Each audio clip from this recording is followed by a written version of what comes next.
وأشهد أن محمدا عبده ورسوله اللهم صل على محمد وعلى آل محمد كما صليت على إبراهيم وعلى آل إبراهيم اللهم بارك على محمد وعلى آل محمد كما باركت على إبراهيم وعلى آل إبراهيم في العالمين إنك حميد مجيد. أيها الإخوة الكرام، أوصيكم وإياي أولا بتقوى.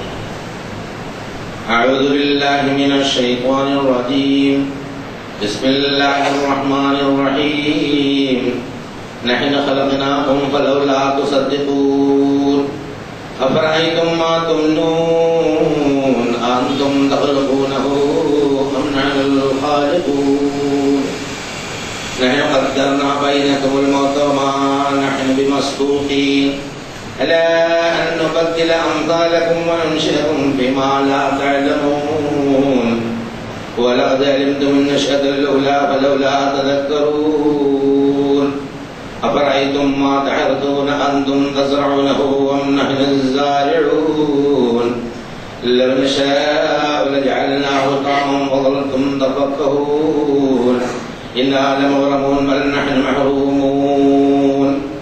أفرأيتم الماء الذي تشربون أأنتم أنزلتموه من المزن أم نحن المنزلون. لو نشاء لجعلناه أجاجا فلولا تشكرون. أفرأيتم النار التي تورون أأنتم أنشأتم شجرتها أم نحن المنشئون. نحن جعلناها تذكرة ومتاعا للمقوين. فسبح باسم ربك العظيم. صدق الله العظيم. ബഹുമാന്യരായ സഹോദരി സഹോദരന്മാർ, അല്ലാഹു സുബ്ഹാനഹു വ തആലയുടെ വിധിവിലക്കുകൾ മാനിച്ചുകൊണ്ട് ജീവിക്കണമെന്ന് എന്നോടെന്ന പോലെ നിങ്ങളോട് ആദ്യമായി ഉണർത്തുകയാണ്, വസിയത്ത് ചെയ്യുകയാണ്. സത്യത്തിന് സാക്ഷിയായിരിക്കാൻ വേണ്ടിയാണ് അല്ലാഹു സുബ്ഹാനഹു വ തആല വിശ്വാസികളെ നിയോഗിച്ചിട്ടുള്ളത്. അവരുടെ ജീവിതം മുഴുവനും യാഥാർത്ഥ്യത്തിന് സാക്ഷ്യം വഹിക്കുന്ന രീതിയിലായിരിക്കണം എന്നതാണ്. ഈ നിയോഗം എന്നുള്ളത് അതിൻ്റെ ഒരു മാനദണ്ഡം ഒരാളിൻ്റെ വിശ്വാസത്തിൻ്റെ അടിസ്ഥാനത്തിൽ ഉണ്ടാക്കുന്ന. അപ്പോൾ അവിടെ മനുഷ്യന് സ്വാതന്ത്ര്യം ഉള്ളവർ നൽകി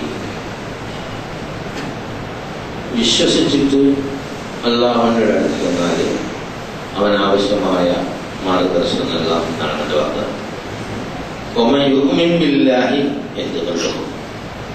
അല്ലാഹുവിൽ വിശ്വസിക്കുക, അവൻ്റെ കഴിവും ശക്തിയും ഒക്കെ മനസ്സിലാക്കുക, എന്നിട്ട് അവനോട് ചെല്ലുക. ആരാണോ അവൻ്റെ അടുക്കിലേക്ക് ചെല്ലുന്നത് അവരെ അല്ലാഹു അവനിലേക്ക് നയിച്ചുകൊണ്ടേയിരിക്കും എന്നതാണ്. അപ്പൊ അവന്റെ വിചാരങ്ങളിലും ചിന്തകളിലും ആശയങ്ങളിലും ഭാഷയിലും പ്രാർത്ഥനയിലും പ്രവൃത്തിയിലുമൊക്കെ അല്ലാഹുവിലേക്ക് കടന്നു പോകുന്ന ഇതിനാവശ്യമായ സംഗതികളാണ് ഉണ്ടാവുക. ഇവിടെ തന്നെ വിശ്വാസം അത് വിജ്ഞാനവുമായി ബന്ധപ്പെട്ടാണ്. ശരിയായ ജ്ഞാനം ഇല്ലെങ്കിൽ തെറ്റായ വിശ്വാസം ഉണ്ടാവും. അപ്പൊ അതുകൊണ്ട് ശരിയായ ജ്ഞാനം അല്ലാഹുവിൽ നിന്ന് ലഭ്യമാവുകയുള്ളൂ. കാരണം ആ ജ്ഞാനത്തെ മനസ്സിലാക്കാനുള്ള അടിസ്ഥാന സൗകര്യം അല്ലാഹു സുബ്ഹാനഹു വ തആല മനുഷ്യ മനസ്സിൽ നൽകിയിട്ടുണ്ട്. അപ്പോൾ ഈമാനുൽ ഫിത്ർ എന്നാണ് പറയുന്നത്. ഒരു തരം വിശ്വാസവും വിജ്ഞാനവും നമുക്ക് അല്ലാഹു തആല നൽകിയിട്ടുള്ളത് പല പ്രാവശ്യം എടുത്തു പറഞ്ഞ ഒരു സംഗതിയാണ്. അപ്പൊ ആരെങ്കിലും മനുഷ്യരിൽ ആരെങ്കിലും അല്ലാഹുവിനെ വിശ്വസിച്ച് കഴിഞ്ഞാൽ അവൻ ഈ തിരഞ്ഞെടുക്കപ്പെട്ട നിയോഗിക്കപ്പെട്ട കൂട്ടത്തിലായി. അത് ഖുർആനിൽ പല സ്ഥലത്തും ആവർത്തിച്ച് പല കോലത്തിൽ അല്ലാഹു സുബ്ഹാനഹു വ തആല പറയും.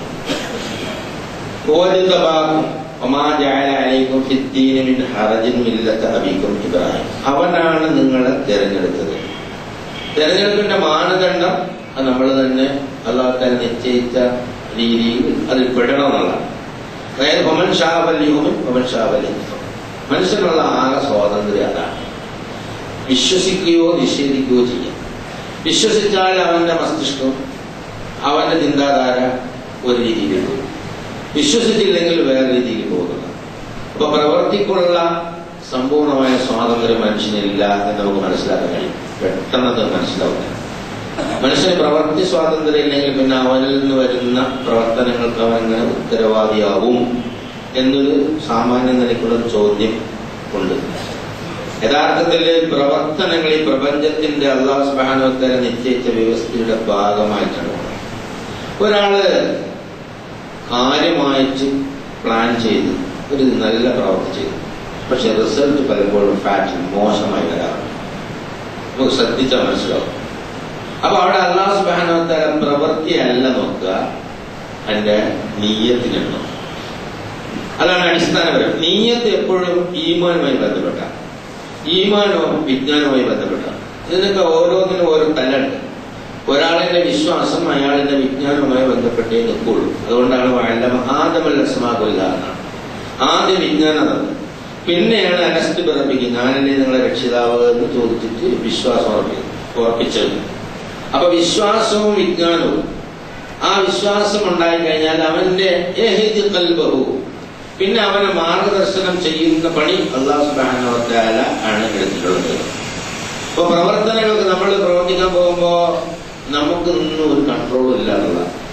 നമുക്കൊരു പല തരത്തിലുള്ള സംവിധാനങ്ങളാണ്. ഇവിടെ വായു വേണം, വെള്ളം വേണം, വെളിച്ചം വേണം, ഭൂമി ഇങ്ങനെ നിന്ന് തരണം, പിന്നെ കുഴപ്പങ്ങളൊന്നും ഉണ്ടാകാൻ പാടില്ല.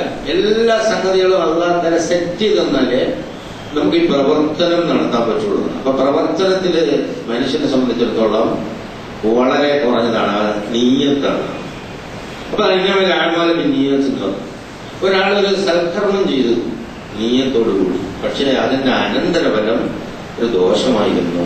നമ്മൾ സാധാരണ നിലയിൽ ഒരുപാട് ചെറിയ വളരെ വലിയ വലിയ ഭൗതിക കസരത്തൊന്നും നടത്താതെ തന്നെ ചെറിയ ഒരു ആളെ എന്തോ ഒരു സംഗതിക്ക് വേണ്ടി ഒരു തെറ്റാടി കൊണ്ട് അടി വെച്ചു, പക്ഷെ അത് ചെന്ന് കൊണ്ടത് ഒരാളുടെ കണ്ണിലെ കണ്ണട പൊട്ടി പോയി. സാധാരണ നിലയ്ക്ക് എന്തൊരു ഭയങ്കര അബദ്ധമാണത്, എന്തൊരു ഭയങ്കര ക്രൈമാണ് ഒരാളുടെ കണ്ണില്ലാതാക്കി. പക്ഷെ അല്ലാഹുവിന്റെ അടുത്തുള്ള സംഗതി അയാൾ എന്തിനാണ് അത് ചെയ്തത് എന്നുള്ളതാണ്. അതായത് ഇപ്പോ ആധുനിക ലോകവും ഇങ്ങനെ ഈ കുറ്റങ്ങൾക്ക് ശിക്ഷ ഉണ്ട്, പക്ഷെ കുറ്റത്തിന് ശിക്ഷ വിധിക്കുമ്പോ ജരീമത്തുൽ ഖത്ൽ ഖത് മുതഅമ്മിദ്, അതായത് കൊലപാതകം പ്ലാൻ ചെയ്തത്, ജരീമത്തുൽ ഖത്ൽ എന്നാണ് പറയാം. അതായത് കൊലപാതകം ഖത് അബദ്ധത്തിൽ സംഭവിച്ചത്, മുതഅമ്മിദായി സംഭവിച്ചത്, രണ്ടിനും രണ്ട് ശിക്ഷ. ആധുനിക ലോകത്തെ കോടതികളും അങ്ങനെ തന്നെ അബദ്ധത്താല് സംഭവിച്ചു പോകുന്നതും അതേസമയം പ്ലാൻ ചെയ്ത് ചെയ്യുന്നതും തിരിച്ചറിയാനും അതിനാണല്ലേ കോടതിയിൽ ട്രയൽ നടന്നത്. അപ്പൊ ഇവിടെ വളരെ പ്രധാനപ്പെട്ട ഒരു സംഗതി എന്നുള്ളതാണ്, മനുഷ്യന് വിശ്വാസ സ്വാതന്ത്ര്യമാണ് യഥാർത്ഥത്തിലുള്ളത്. പ്രവർത്തനം ആ വിശ്വാസത്തിന് അടിസ്ഥാനം അവനെന്തിനാണ് അവൻ അതിലേക്ക് അല്ലാഹു സുബ്ഹാനഹു വ തആല കൊണ്ടാക്കുക എന്നുള്ളതാണ്. അപ്പൊ അതുകൊണ്ട് അവൻ തിരഞ്ഞെടുക്കുകയാണ്. ആരെങ്കിലും തിരഞ്ഞെടുക്കാൻ ആഗ്രഹിച്ചാൽ വിശ്വസിച്ചുള്ള, അപ്പൊ അവൻ തിരഞ്ഞെടുക്കപ്പെട്ടു. അപ്പൊ അല്ലാഹു സുബ്ഹാനഹു വ തആല അവന്റെ സൃഷ്ടികളിൽ നിന്ന് കുറെ ആളുകളെ ഒരു അപ്പുറത്തേക്ക് അവനൊക്കെ മുസ്ലിം, ഇപ്പുറത്തേക്ക് ഇവനൊക്കെ കാഫിർ, അപ്പുറത്തേക്ക് അങ്ങനെ പറയാനല്ല. അവിടെ മനുഷ്യന്റെ ഒരു സ്വാതന്ത്ര്യം, വിശ്വാസ സ്വാതന്ത്ര്യം നൽകിയിട്ടുണ്ട്. ആ വിശ്വാസത്തിന്റെ അടിസ്ഥാനത്തിലാണ് പിന്നെ അവന്റെ അമലുകളെ അല്ലാഹു സുബ്ഹാനഹു വ തആല തൂക്കുന്നത്. ഏത് സംഗതിയും അങ്ങനെ തന്നെയാണ്. വിശ്വാസത്തിന്റെ അടിസ്ഥാനത്തിലാണ് അമലിന്റെ മാനദണ്ഡം നിശ്ചയിക്കുന്നത്. വിശ്വാസമാണ് മാനദണ്ഡം, അമലിന്റെ തൂക്കം അനുസരിച്ചാണ്. അതുകൊണ്ട് അവനാണ് സമ്മാക്കുൽ മുസ്ലിമീൻ, നമുക്ക് മുസ്ലിങ്ങളുടെ പേര് വെച്ചതും അവൻ തന്നെയാണ്. നമ്മൾ സ്വയം വിളിച്ച പേരല്ല. മുസ്ലിം എന്ന പേര് വെച്ചതും അതായത് ഇതിനു മുമ്പും പ്രവാചകൻ സല്ലല്ലാഹു അലൈഹി വസല്ലമക്ക് മുമ്പും പ്രവാചകന്റെ കാലഘട്ടത്തിലും യഥാർത്ഥത്തിൽ നിങ്ങൾക്ക് മുസ്ലിങ്ങൾ എന്ന് പേര് വെച്ചത്. എന്തിനാണ് ലിയകൂന റസൂൽ ഷഹീദൻ അലൈക്കും തകൂനു ശുഹദാ അലന്നാസ്. അതായത് പ്രവാചകൻ നിങ്ങൾക്ക് സാക്ഷിയായി, സത്യത്തിന്റെ സാക്ഷിയായിട്ട് നമ്മുടെ മുന്നിൽ പ്രവാചകൻ, നമ്മളോ ജനങ്ങൾക്ക് മുന്നിൽ സാക്ഷിയായിരിക്കണം. ഒരാൾ വിശ്വാസിയായി കഴിഞ്ഞാൽ ഈ പ്രപഞ്ചത്തിന്റെ സൃഷ്ടാവ് ഏകനാണ്, കാര്യങ്ങളുടെ സമ്പൂർണ്ണ നിയന്ത്രണം അവന്റെ കയ്യിലാണ്, അവനിലേക്ക് അഭയം പ്രാപിച്ചെങ്കിലേ ജീവിതത്തിന്റെ സുഗമമായ ഒഴുക്കുണ്ടാവൂ എന്നതിന് സാക്ഷിയാണ് ഞാൻ എന്നാണ് അശ്ഹദു അല്ലാ ഇലാഹ ഇല്ലല്ലാഹ് എന്ന് പറയുന്നത്. അശ്ഹദു അല്ലാ ഇലാഹ ഇല്ലല്ലാഹ് എന്ന് പറഞ്ഞിട്ട് പള്ളിക്കൽ നിസ്കരിച്ച് നോമ്പൊടിച്ച് തക്കാത്തുകൊടുത്ത് നടന്നുകൊണ്ട് മാത്രം അത് പൂർത്തിയാവില്ല, ഷഹാദത്ത് പൂർത്തിയാവില്ല. ഷഹാദത്തിന് ഒരു ടോപ്പ് ഫോം ഉണ്ട്. ജീവരക്തം കൊടുത്ത് അതിനെ സംരക്ഷിക്കാൻ നിൽക്കുമ്പോ അതിന് ഷഹീദ് എന്ന് പേരുണ്ട്. അല്ലാത്ത നിലയിൽ ഷാഹിദാണ്. മനുഷ്യൻ ഓരോ സത്യവിശ്വാസിയും ഓരോ സന്ദർഭത്തിലും ഷാഹിദായിരിക്കണം, സാക്ഷിയായിരിക്കണം, സത്യത്തിന്റെ സാക്ഷിയായിരിക്കും. അപ്പൊ എന്താ സത്യം എന്നതാണ് പ്രശ്നം. അപ്പൊ ഇങ്ങനെ ഒരുപാട് സ്ഥലത്ത് അല്ലാഹു സുബ്ഹാനഹു വ തആല പറഞ്ഞല്ലോ, കദാലിക ജഅൽനാക ഉമ്മത്തൻ വസതൻ ലിതകൂനു ശുഹദാ അലന്നാസ് വയകൂന റസൂലു അലൈക്കും ഷഹീദാ. ഒരു മധ്യമ സമുദായം, ഓരോ സംഗതികളിലും നിങ്ങൾ വളരെ ജീർണിച്ച് പിന്നോക്കം പോവുകയോ തീവ്രതയുടെ അങ്ങേറ്റം പോവുകയോ ചെയ്യാതെ വിഷയങ്ങളിൽ ഒരു മധ്യമമായ നിലപാട് സ്വീകരിക്കണം. കർക്കശമായ എല്ലാ സംഗതികളെയും കൈകാര്യം ചെയ്യുന്നതിന് പകരം ഒരു അമിക്കബിളായിട്ടുള്ള ആളുകൾക്ക് വരാനും ബന്ധപ്പെടാനും സൗകര്യത്തിനും സംസാരിക്കാനും മനസ്സിലാക്കാനൊക്കെ ഉള്ള സ്വഭാവം പ്രവാചകനുണ്ടായിരുന്നല്ലോ. ആ സ്വഭാവം വളരെ കർക്കശമായ നിലയിലുള്ള സ്വഭാവമല്ല. അതേസമയം ഒന്നും ചെയ്യാതെ ഏത് ജീർണതയിലും ഇങ്ങനെ ഓടിയിട്ട് പോകുന്നതുമല്ല. ഇത് രണ്ടിന്റെ ഇടയിലുള്ള ഉമ്മത്തും വസത്തും, മധ്യമ സമുദായം എന്നുള്ള നിലക്ക് നിങ്ങളെ തീരുമാനിച്ചത് അല്ലാഹു സുബ്ഹാനഹു വ തആലയാണ്. എന്താണ്? എവിടെയുള്ള എന്ത് സ്ഥിതി പ്രപഞ്ചത്തിലുള്ള വസ്തുതകളും വികാരങ്ങളും ചിന്തയും ആശയും ഭാഷയും പ്രാർത്ഥനയും പ്രവൃത്തിയും ആഗ്രഹങ്ങളും അഭിലാഷങ്ങളും എല്ലാം സൃഷ്ടിക്കുന്നത് അതിലാണ്. അവിടെയാണ് പ്രധാനപ്പെട്ട വിഷയം. അല്ലാഹു ഖാലിഖു കുല്ലി ഷൈഇൻ വഹുവ അലാ കുല്ലി ഷൈഇൻ വകീൽ. അല്ലാഹു സൃഷ്ടാവ് മാത്രമല്ല, എല്ലാത്തിനെയും സംരക്ഷകനും കൂടിയാണ്. എല്ലാത്തിനെയും സൃഷ്ടിക്കുകയും എല്ലാത്തിനെയും സംരക്ഷിക്കുകയും ചെയ്യും. അപ്പൊ നമ്മൾക്ക് ആവശ്യമായതെല്ലാം സൃഷ്ടിച്ചു തരുന്നതാണ്. അപ്പൊ നല്ല ചിന്ത ഒരു സൃഷ്ടിയാണ്. നമുക്ക് നല്ല ചിന്ത വേണമെങ്കിൽ അത് നമുക്കുണ്ടാക്കാൻ പറ്റില്ല, അത് അല്ലാഹു സുബ്ഹാനഹു വ തആല നമുക്ക് ഉണ്ടാക്കി തരണം. ആളുകൾ ശ്രദ്ധിക്കാതെ പോകുന്നവരാ. അവൻ അങ്ങനാക്കി ഇങ്ങനാക്കി എന്ന് പറയുമ്പോ നല്ല ചിന്ത ഉണ്ടാവണമെങ്കിൽ അല്ലാഹു സുബ്ഹാനഹു വ തആലയുടെ മാലാഖമാരുടെ ഉപദേശം അവിടെ വേണം. ആ നല്ല ചിന്ത വിശ്വാസം ഒഴിയുമ്പോൾ ആ നല്ല ചിന്ത കൊടുക്കുന്ന മലക്കുകൾ ബാക്കിലോട്ട് പോവുകയും വിശാല ജനിലോട്ട് വരികയും ചെയ്യും. അത് അപ്പൊ ഉത്തരവാദി അവനാണ്. അവന്റെ വിശ്വാസത്തിന്റെ അടിസ്ഥാനത്തിലാണ് ഇത് പ്രവർത്തിച്ചു കൊണ്ടേയിരിക്കുന്നത് എന്ന് മനസ്സിലാക്കണം. എല്ലാ പ്രവൃത്തിയും അല്ലാഹു സുബ്ഹാനഹു വ തആല സൃഷ്ടി ആരംഭിക്കുന്നതും സൃഷ്ടിയെ ആവർത്തിക്കുന്നതും ആ സൃഷ്ടിപ്പ് അവസാനം അവനിലേക്ക് മടങ്ങി പോവുകയും എല്ലാം അല്ലാഹുവിൽ നിന്ന് വരണം. ഒരു കണ്ടിന്യൂസ് പ്രോസസ്സാണ്. അപ്പൊ ഇവിടെ ഒന്നും നിൽക്കുന്നില്ല എന്നതാണ്. ഈ പ്രപഞ്ചത്തിന്റെ അപ്പുറം പല പ്രാവശ്യം സൂചിപ്പിച്ചൊരു സംഗതി, ഏഴാനാകാശത്തിന്റെ അപ്പുറത്ത്, സിദ്റത്തിൽ മുന്തഹിക്കും അപ്പുറത്ത്, ജന്നത്തിൽ ഫിർദൗസിനും അപ്പുറത്ത്, പ്രകാശത്തിന്റെ ഒരു ലോകത്ത്, അല്ലാഹുവിന്റെ മാത്രം ഒരു ലോകം, അല്ലാഹു തന്നെ തീരുമാനിച്ച ഒരു ലോകം. നൂറ് സമാവാത്തിലാണെങ്കിലും അത് അവിടെ ഹിജാബ് നൂറെന്നാണ്. നമുക്ക് അങ്ങോട്ട് മാനസികമായി പ്രവേശിക്കാൻ പോലും കഴിയില്ല. പ്രവാചകൻ സല്ലല്ലാഹു അലൈഹി വസല്ലം ചെന്നെത്തിയ ഒരു അതിർത്തി ഉണ്ട്. അതിന്റെ അപ്പുറത്തേക്ക് ഹിജാബ് എന്ന് പറഞ്ഞാൽ മറയാണ്. അത് നൂറാണ്, പ്രകാശമാണ്, തിരിയില്ല. അത് തിരിയാത്തോണ്ട് ഒരു പ്രശ്നമില്ല. അപ്പൊ അവിടെ നിന്ന് അല്ലാഹു സുബ്ഹാനഹു വ തആലയുടെ കൽപ്പന യുദബ്ബിറുൽ അംറ മിനസ് സമാഇ ഇലൽ അർദ്. അപ്പൊ ഭൂമിയിൽ എവിടെയെങ്കിലും എന്തെങ്കിലും ഒരു ചലനം ഉണ്ടാവണമെങ്കിൽ അതിന്റെ റെഗുലേഷൻ, അതിന്റെ മാനേജ്മെന്റ്, അതിന്റെ നിയന്ത്രണം അല്ലാഹു സുബ്ഹാനഹു വ തആലയാണ്. വറബ്ബുക യഖ്ലുഖു മാ യശാ വയഖ്താർ. അവൻ നിന്റെ രക്ഷിതാവ്, അവൻ ഉദ്ദേശിക്കുന്നതാണ് സൃഷ്ടിക്കുക, അവനാണ് തിരഞ്ഞെടുക്കുന്നത്. വമാ കാന ലഹുൽ ഖിറ. നിങ്ങൾക്ക് തിരഞ്ഞെടുക്കാനുള്ള സ്വാതന്ത്ര്യമില്ല. അപ്പൊ വലിയ പ്രശ്നം. അതായത് സൃഷ്ടി തിരഞ്ഞെടുക്കാനുള്ള സ്വാതന്ത്ര്യം ഇല്ല എന്ന് പറഞ്ഞാൽ ആഴത്തിൽ നമുക്ക് മനസ്സിലാക്കാം. ആഴത്തിൽ ചിന്തിച്ചാൽ അത് മനസ്സിലാവുള്ളൂ.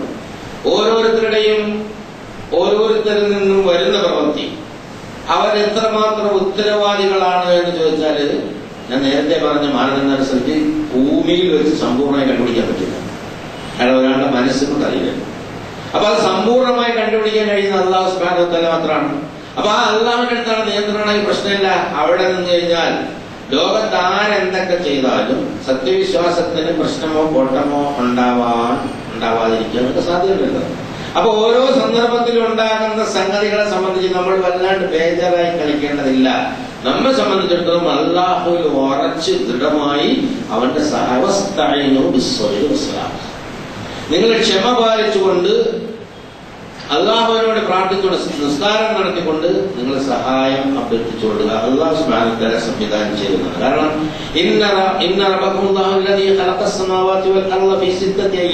ഇതൊക്കെ വളരെ സിസ്റ്റമാറ്റിക് ആയിട്ടാണ്. അതായത് 6 ദിവസങ്ങളിലാണ് ഈ പ്രപഞ്ചത്തെ അല്ലാഹു തആല സൃഷ്ടിച്ചുണ്ടാക്കിയത്.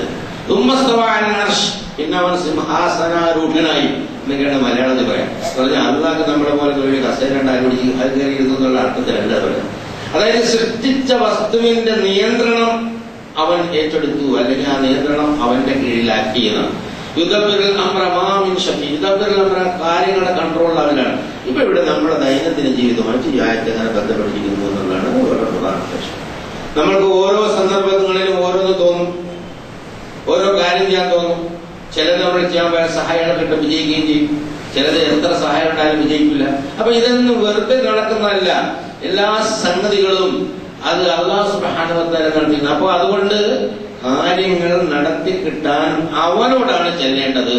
അതിനാണ് ഏറ്റവും വലിയ പ്രാധാന്യം കൊടുക്കേണ്ടത്. സത്യവിശ്വാസി കാര്യങ്ങൾ ചെയ്യാനുള്ള പ്രാധാന്യമില്ല, കാര്യങ്ങൾ ചെയ്ത് കിട്ടാനുള്ള തൗഫീഖിനായിട്ടുള്ള പ്രാധാന്യമാണ്, അള്ളാഹുമായിട്ടുള്ള ബന്ധത്തിനാണ് പ്രാധാന്യം കൊടുക്കേണ്ടത്. അതുകൊണ്ടാണ് മറ്റു പല കാര്യങ്ങളൊക്കെ ഒഴിവാക്കി വെച്ചിട്ട് വാങ്ങുകയും പള്ളിയിൽ വരാൻ പറയുന്നത്. അത് നിർബന്ധപൂർവ്വം പറഞ്ഞാലേ ആളുകൾ വരുള്ളൂ. ഇപ്പൊ ഫർളാക്കില്ലെങ്കിൽ ആരെയും ഫർളാക്കിയിട്ട് നിസ്കരിക്കില്ല, ഫർളാക്കില്ലേ ഞാൻ നിസ്കരിക്കും. റമദാനിൽ ഫർളാക്കില്ലേ ആരെയും നിസ്കരിക്കും, അത് നോക്കി.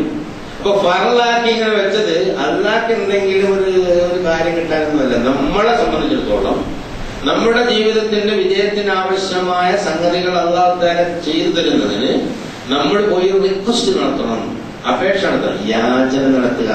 ദുആ ഇരക്കാന്നല്ല മലയാളത്തിൽ. ദുആ ഇരക്കുക. ചിത്രത്തിൽ യാചകന്മാരല്ലേ ഇരക്കണത്? അള്ളാഹുവിന്റെ മുന്നിൽ നമ്മൾ യാചകന്മാരെക്കാൾ താഴെയാണല്ലോ. ആലോചിച്ച് നോക്കിയാൽ മനസ്സിലാവുള്ളൂ. മഹാഗംഭീരനായ അള്ളാഹുവിന്റെ മുന്നിൽ ഓരോ അടിമയും യാചകനേക്കാൾ താഴെയാണ്. അതുകൊണ്ട് ദുആ ഇരക്കല്ലാതെ വേറെ മാർഗമൊന്നുമില്ല. അപ്പൊ ദുആ ഇരക്കാനുള്ള ഒരു മനസ്സുണ്ടാവുക. അപ്പൊ അവിടെ പിന്നെയും ഉണ്ടാവും. പൊങ്ങച്ചമില്ലാതാവും. ഞാൻ എന്തോ ആണ് എന്നുള്ളൊരു ധാരണ ഇല്ലാതാവും. അപ്പോ എന്റെ പോലെ എന്റെ കൂടെ ഉള്ളവനെ സഹോദരനായി പരിഗണിക്കാനുള്ള മാനസികത്വം ഉണ്ടാകും. അപ്പോ ഞാൻ അവന്റെ മോളിലാണ് എന്ന് ചിന്തിക്കൂല. അപ്പൊ മറ്റുള്ളവനെ പരിഗണിക്കാനുള്ള ഒരു മനസ്സുണ്ടാവും എന്നുള്ളതാണ്. ഞാനൊരു നിശ്ചിത കാലത്തേക്ക് ഇവിടെ താമസിക്കാൻ വന്ന ഒരു മനുഷ്യനാണ്. എനിക്ക് ചില സംവിധാനങ്ങൾ സൗകര്യങ്ങളൊക്കെ അല്ലാഹു ചെയ്തു തന്നിട്ടുണ്ട്. എന്റെ ഡ്യൂട്ടി ഈ വക സംഗതികൾ മറ്റുള്ളവരുമായി പങ്കുവെക്കുക സ്നേഹത്തോടെ എന്നത് ബോധ്യമാണെങ്കിൽ അള്ളാഹുമായിട്ടുള്ള ബന്ധം നിരന്തരമായി വർദ്ധിപ്പിച്ചുകൊണ്ടിരിക്കും. അതിനാണ് ഫർദ് നിസ്കാരം കഴിഞ്ഞാൽ സുന്നത്ത് നിസ്കരിക്കാൻ. ഫർദ് സുന്നത്തോട് കഴിഞ്ഞാൽ വീണ്ടും ആലോചിക്കാം. വെള്ളം കുടിക്കുന്നിടത്ത്, വീട്ടിൽ നിന്ന് ഇറങ്ങുന്നിടത്ത്, പള്ളിയിൽ കയറുന്നിടത്ത്, ബാത്റൂമിൽ കയറുന്നിടത്ത്, ബാത്റൂമിൽ ഇറങ്ങുമ്പോഴും, വസ്ത്രം നോക്കുമ്പോൾ, കണ്ണാടി നോക്കുമ്പോഴും, ഇങ്ങനെ ജീവിതത്തിന്റെ എല്ലാ ചലനങ്ങളിലും രക്ഷിതാവിനെ ഓർക്കാനുള്ള സംവിധാനം അല്ലാഹു സുബ്ഹാനഹു വ തആല കാണിച്ചു. എപ്പോഴും അള്ളാഹുമായി നിരന്തരമായി ബന്ധപ്പെടുന്ന ഒരാളിന് നല്ല ആത്മധൈര്യം ഉണ്ടാവും. പ്രശ്നങ്ങളെ അവന് നേരിട്ട് കാണാൻ കഴിയും. അതുകൊണ്ട് അവന്റെ കാഴ്ച അള്ളാഹുവിന്റെ പ്രകാശത്തിലാക്കി മാറ്റും. മറ്റത് അള്ളാഹു മറിഞ്ഞു അവൻ സ്വയം കാണാനായിട്ട് തോന്നും. അപ്പൊ അതുകൊണ്ട് സത്യവിശ്വാസി അള്ളാഹുവിന്റെ പ്രകാശത്തിലാണ് കാണുന്നത്. എന്നുവെച്ചാൽ കാര്യങ്ങളെ മുൻകൂട്ടി അവന് മനസ്സിലാക്കാൻ പറ്റും. അവിടെ അബദ്ധമുണ്ട്, ഇവിടെ കുഴപ്പമുണ്ട്, ഇവിടെ ശരിയാവും, ഇവിടെ ശരിയാവില്ല. അത് ഉള്ളിന്റെ ഉള്ളിൽ നിന്ന് തന്നെ വരും. അത് അല്ലാഹു തആല ചെയ്തു തരും എന്നാണ് അല്ലാഹു സുബ്ഹാനഹു വ തആല പറയുന്നത്.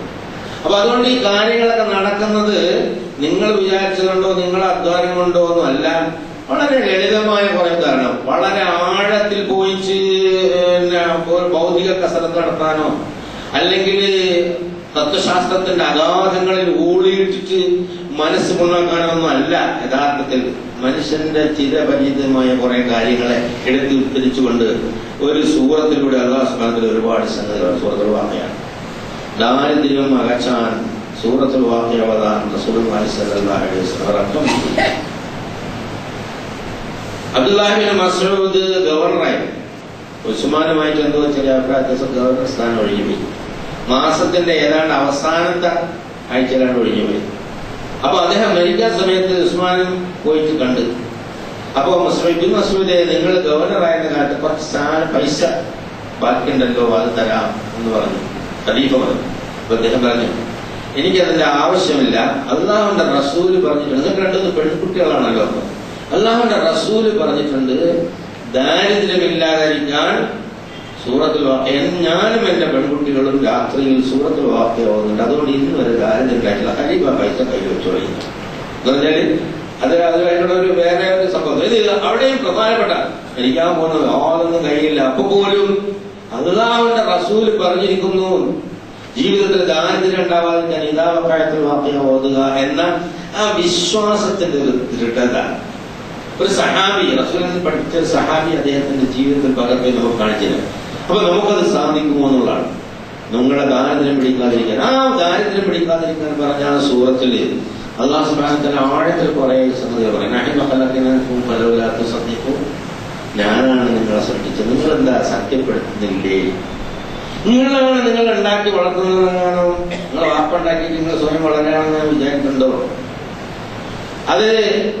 അതറിയാൻ വേണ്ടി നിങ്ങൾ ശ്രമിക്കുന്ന ആ എന്തൊക്കെയുണ്ടല്ലോ ഈ മക്കളുണ്ടാക്കാൻ വേണ്ടി ഉണ്ടാവുന്ന ആദ്യ സംഗതി, അത് നിങ്ങൾ ഒന്ന് ആലോചിച്ച് നോക്ക്.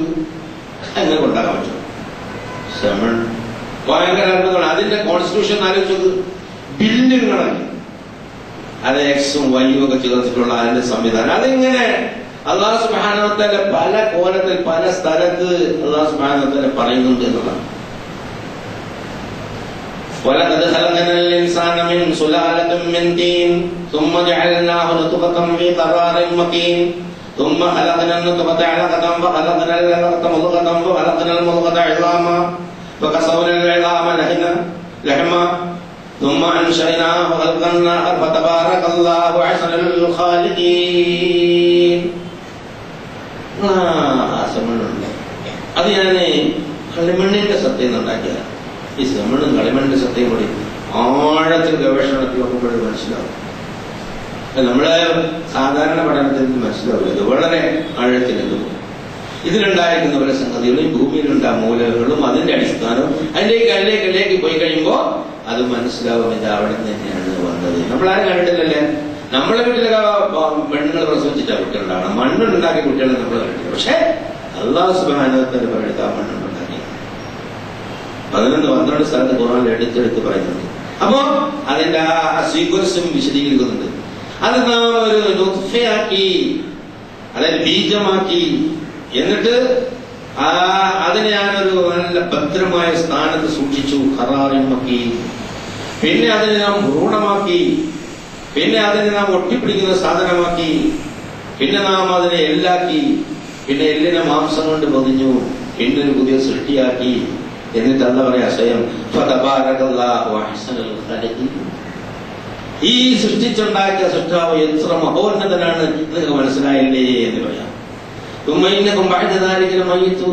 പിന്നെ ഒന്ന് വളരെ പെട്ടെന്ന് ഇങ്ങോട്ട് പോവാം, ഷഡിലമായിട്ട് ജനനം കഴിഞ്ഞുകൊണ്ട് പിന്നെ മയ്യത്തിനെ കുറിച്ച് പറയാം. പിന്നെ നിങ്ങളെ മരിപ്പിക്കും, പിന്നെ ഖിയാമത്ത് നാളിലുണ്ടാകും.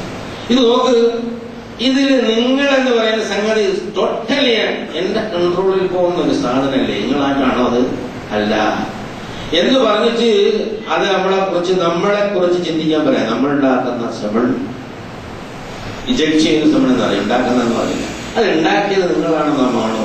മക്കളുണ്ടാവാതെ എന്തെല്ലോ ട്രീറ്റ്മെന്റ് ആയിട്ട് നടക്കുന്ന ആളുകൾ അതല്ല പഠിത്താലേ ഉണ്ടാവുക. അത് നിങ്ങൾക്ക് സാധാരണ നിലയിൽ ജീവിതത്തിൽ മനസ്സിലാവുന്നില്ലേ? നിങ്ങൾ ഉദ്ദേശിക്കുന്ന കാര്യം അവരോട് ജീവിക്കാൻ പറ്റുമോ? ഇല്ല. നാം ഒരു അജല നിശ്ചയിച്ചിട്ടുണ്ട്. അതിന് നമ്മൾ തോപ്പിക്കാൻ ആർക്കും സാധ്യമല്ല. എവിടെ വെച്ച് എങ്ങനെ എപ്പ പിടിക്കണമെന്ന് നാം തീരുമാനിച്ച് കഴിഞ്ഞൊരു കാര്യമാണ്. അതിനെ അങ്ങോട്ട് കൊണ്ടുപോയി അവിടെ വെച്ച് പിടിക്കുകയും ചെയ്യും. അതിന് വിശദാംശങ്ങളൊന്നും ആവശ്യമില്ല. ഒരുപാട് നമ്മുടെ ദൈനംദിന ജീവിതത്തിൽ കണ്ടുകൊണ്ടേയിരിക്കുന്നു. എല്ലാത്തിനെയും തട്ടിക്കളഞ്ഞിട്ട് പുതിയ ഒരു ഭാഗത്ത് കൊണ്ടുവരാനും വലിയ ബുദ്ധിമുട്ടൊന്നുമില്ല. മനുഷ്യർക്കും ഹിമാലയത്താലും നിങ്ങൾ അറിയാത്ത കോലത്തിൽ രണ്ടാമത് നിങ്ങൾ ഉണ്ടാക്കാനും ആദ്യം ഉണ്ടാക്കിയില്ലേ? ആദ്യം ഉണ്ടാക്കണമെന്നല്ല പാട്. ഉണ്ടാക്കി രണ്ടാമത് ഉണ്ടാക്കാൻ അത്ര ഒരു പാടുണ്ടാവില്ലല്ലോ. നിങ്ങൾ ആലോചിച്ചാൽ മനസ്സിലാവില്ല. രണ്ടാമത് നിങ്ങൾ ഉണ്ടാക്കാനും നമുക്ക് വലിയ പ്രശ്നമൊന്നുമില്ല. ഇപ്പൊ ലവില്ലാത്തതൊക്കെ ആദ്യം ഉണ്ടാക്കിയത് അങ്ങ് അറിയാമല്ലോ, നിങ്ങൾ പണ്ടുണ്ടായിരുന്നില്ലല്ലോ, പിന്നെ ഉണ്ടാക്കിയല്ലേ. അതെന്താ നിങ്ങളൊന്ന് ചിന്തിച്ചു നോക്കാത്തത്? നിങ്ങളെ ഈ ജീവിതങ്ങൾ വെറുതെ പോകുന്നു ചെയ്യണ്ട. ഓരോ ചലനങ്ങളും രേഖപ്പെടുത്തപ്പെടുന്നുണ്ട്, ഓരോ സംഗതികളും ഇവിടെ റെക്കോർഡാക്കുന്നുണ്ട്. അതെല്ലാം നിങ്ങളുടെ ഉത്തരവാദിത്വത്തിൽ വരും, നിങ്ങളുടെ വിശ്വാസം അനുസരിച്ച്. അതുകൊണ്ട് ശരിയായ മനസ്സിലാക്കുക, ദൃഢമായി വിശ്വസിക്കുക, എന്നിട്ട് രക്ഷിതാവിന്റെ സഹായത്തോടെ എല്ലാം അവരിലേക്ക് അർപ്പിക്കാനുള്ള ഒരു മനസ്സുണ്ടാക്കുക എന്നാണ്. എന്നിട്ട് അപറായി തുമ്മാ താഴത്തും കാർഷിക മേഖലയുടെ നമ്മൾ നിങ്ങൾ കൃഷി കണ്ടില്ലേ? അൻതും തസ്റഊനഹു അം നഹ്നു സാരിഊൻ? അല്ല, നിങ്ങളാണോ അത് കൃഷി ചെയ്യുന്നത്, അതല്ല നാമാണോ കൃഷി ചെയ്യുന്നത്? കാരണം കൃഷി നമ്മളല്ലേ. നിങ്ങളാണോ കൃഷി ചെയ്യുന്നത്, നാമാണോ കൃഷി ചെയ്യുന്നത്? കഴിഞ്ഞ ആഴ്ച സൂചിപ്പിച്ചു, ആ സൂറത്തുൽ കഹ്ഫിലെ തോട്ടക്കാരൻ, അവനാ വലിയ തോട്ടം കണ്ടപ്പോ ഞാൻ ഉണ്ടാക്കിയാണെന്ന് പറഞ്ഞൊരു കഥ ഉണ്ടല്ലോ. അവിടെ അവസാനം അവൻ ഇത് എന്റേതാണെന്ന് പറഞ്ഞതിന്റെ പേരിൽ പിന്നെ എല്ലാം തകർന്നിട്ട് അവിടെ വിലാപം, അവന്റെ വിലാപകാവ്യം അല്ലാഹു സുബ്ഹാനഹു വ തആല പറഞ്ഞു, യാ ലൈതനി ലം ഉശ്രിക റബ്ബി അഹദാ. ഇത് എന്റേതാണെന്ന് ഞാൻ വിചാരിക്കാതിരുന്നെങ്കിൽ എത്ര നന്നാവുമെന്ന്, അല്ലാഹുവിനോട് ഞാൻ പങ്കു ചേർക്കാതിരുന്നെങ്കിൽ എത്ര നന്നാവും. ഇനി നമ്മൾ ആലോചിച്ചോളാം. നമ്മുടെ അധ്വാനത്തിലുണ്ടാകുന്ന ഒരുപാട് സംഗതികൾ എന്ന് നമ്മൾ വിചാരിക്കുന്ന നമ്മുടെ ശരീരവും നമ്മുടെ വിദ്യാഭ്യാസവും നമ്മുടെ സമ്പത്തും നമ്മുടെ കുടുംബവും നമ്മുടെ ഏർപ്പാടുകളും നമ്മുടെ കാര്യങ്ങളൊക്കെ ഇതല്ല ചെയ്തു തന്നതുകൊണ്ടാണ്. അതാ നിങ്ങളാ മനിയില്ലേ, നിങ്ങൾ നടത്തുന്ന കൃഷിയില്ലേ, അതുപോലെ തന്നെ ഇതും നിങ്ങൾക്ക് നാം സൗകര്യപ്പെടുത്തി തന്നതുകൊണ്ട് ഇത് എന്റേതാണെന്ന് വിചാരിച്ച് നടക്കുകയാണ് കേട്ടോ. അത് വേണ്ട. എപ്പോഴാണ് നാം വിളിക്കുന്നത്, അപ്പൊ നീ എത്തിച്ചു വരും. നാം അങ്ങോട്ട് എത്തിച്ചപ്പോ നീ അവിടെ എത്തി. ഇത്ര നിസ്സഹായനാണ് നീ എന്ന ഒരു ബോധം നിന്റെ മനോമുഖത്തിലുണ്ടാകുമ്പോ നിന്റെ എല്ലാ അഹന്തകളും പൊലിഞ്ഞുപോയി. നീ ഒരു പച്ചയായ മനുഷ്യനാവും, നിഷ്കളങ്കനായ മനുഷ്യനാവും, യഥാർത്ഥത്തിൽ അല്ലാഹുവിന്റെ അടിമകളാവും. അങ്ങനെ മനുഷ്യ മനസ്സിനെ യഥാർത്ഥത്തെ സംബന്ധിച്ച് ബോധവൽക്കരിച്ചിട്ട് നന്നാക്കുന്നതിന് സ്വയം നന്നായി സാക്ഷിയാവാനാണ് നമ്മളെ അയച്ചിരിക്കുന്നതെന്ന് പറയുമ്പോൾ നമുക്ക് ഇതിനെക്കുറിച്ച് ഇത് മറ്റുള്ളവർക്ക് ഇത് പറഞ്ഞെടുക്കാൻ പറ്റും. അപ്പൊ നമ്മൾ എവിടെ നിൽക്കുന്നു എന്ന് ഇത് വെച്ച് തരം ചെയ്താൽ നമുക്ക് മനസ്സിലാകും. അപ്പൊ അതുകൊണ്ട് ശരിയായ ജ്ഞാനം നേടി ശരിയായ വിശ്വാസത്തോടെ അത് ജീവിതത്തിൽ പറഞ്ഞ് സാക്ഷ്യം വഹിക്കുന്ന നല്ല സത്യവിശ്വാസത്തിന്റെ കൂട്ടത്തിൽ അല്ലാഹു സുബ്ഹാനഹു വ തആല നമ്മുടെ വഴിമാക്കി അനുഗ്രഹിക്കുമാറാണ്.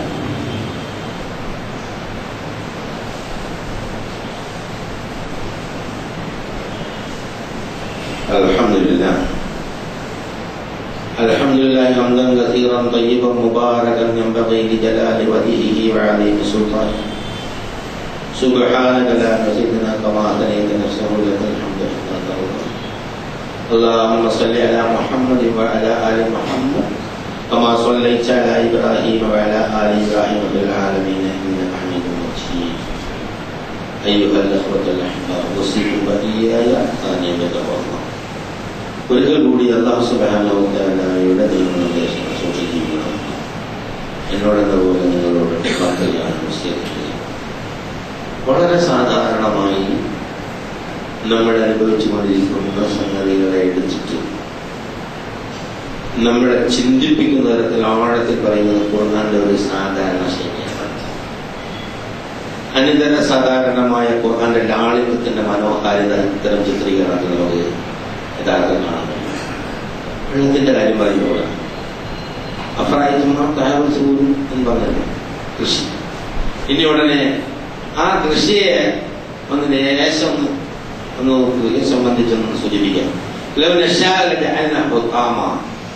നല്ല ആകർഷകമായ കൃഷി കണ്ട് കർഷകൻ ആനന്ദിക്കുമ്പോ അതിനെ വേണമെങ്കിൽ ഒരു വൈക്കോൽത്തുരുമ്പ് പോലെ ആക്കാൻ നമുക്ക് സാധിക്കും. അങ്ങനെ നാം ആക്കിയിട്ടുണ്ട്. അപ്പോ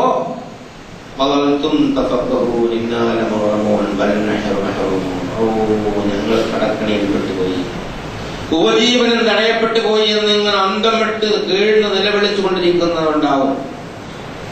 എത്രയോ കൃഷിയിടങ്ങൾ മഞ്ഞൊടിച്ചു, വാഴ ഒടിഞ്ഞു വീഴുന്നതാണ്, തെങ്ങിന്റെ കൊമ്പ് പോകുന്നതാണ്.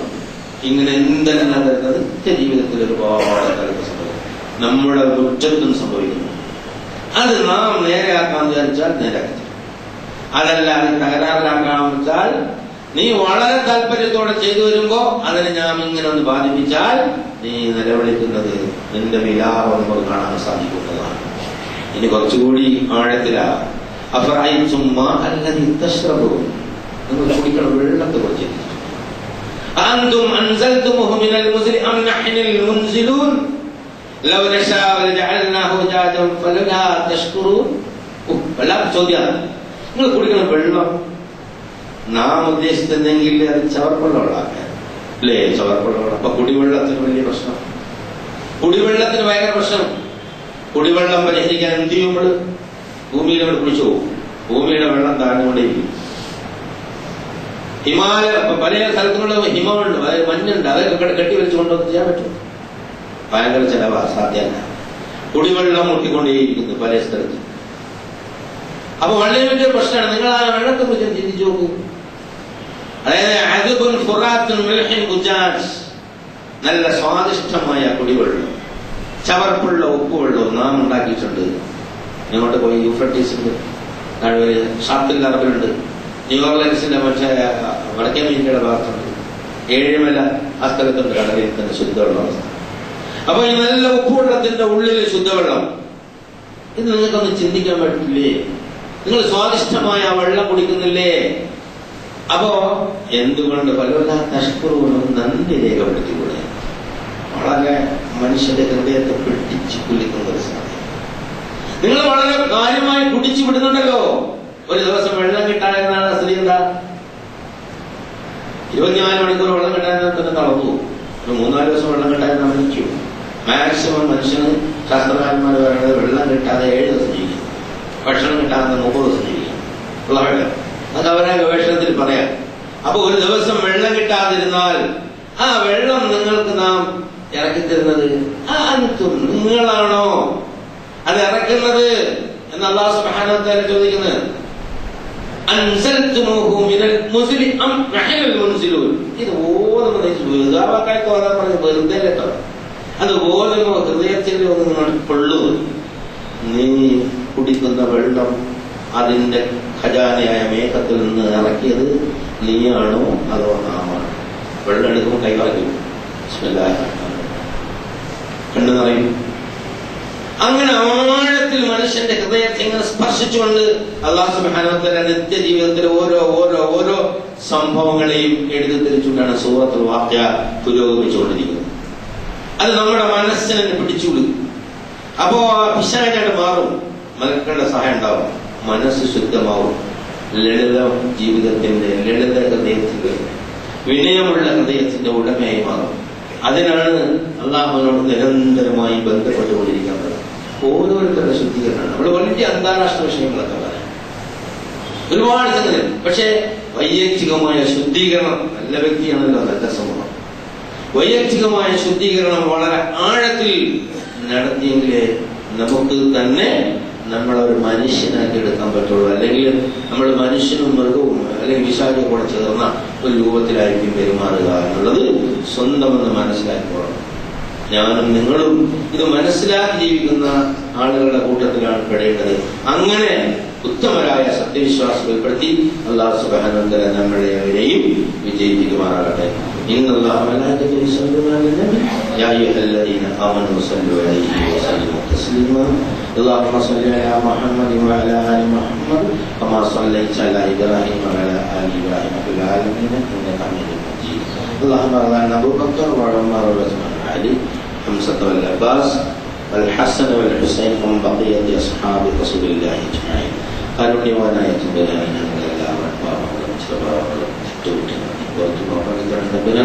നിങ്ങളുടെ മാതാപിതാക്കന്മാർ, സഹോദരങ്ങൾ, ഭാര്യ, സന്താനങ്ങൾ, സുഹൃത്തുക്കൾ, പുസ്തകന്മാർ, മറ്റു ബന്ധുക്കാരുകൾ, വേണ്ടപ്പെട്ട മുഴുവൻ ആളുകൾ, മുൻകാല വിശ്വാസികൾ എല്ലാവർക്കും ഞങ്ങളുടെ പാപങ്ങൾ പുറത്തു മാപ്പാലിത്തരണേ തമ്പുരാനെ. ഞങ്ങളിൽ നിന്ന് മുന്നേ നിന്നെത്തിയ ആൾക്കാരുടെ കബറിടങ്ങളെ സ്വർഗ പൂങ്കാവനങ്ങളുള്ള പൂങ്കാവനങ്ങളാക്കി മാറ്റപ്പെടുന്ന തമ്പുരാനെ. അകലങ്ങളിലുള്ള ഞങ്ങളുടെ വേണ്ടപ്പെട്ടവർക്ക് ഹിദായത്തും തഖ്വയും ഇസ്തിഖാമത്തുമുള്ള ജീവിതം നൽകി അനുഗ്രഹിക്കണേ തമ്പുരാനെ. ഞങ്ങളുടെ സന്താനങ്ങളിലും സമ്പത്തുകളിലും നന്മ വർദ്ധിപ്പിച്ചു തരണേ തമ്പുരാനെ.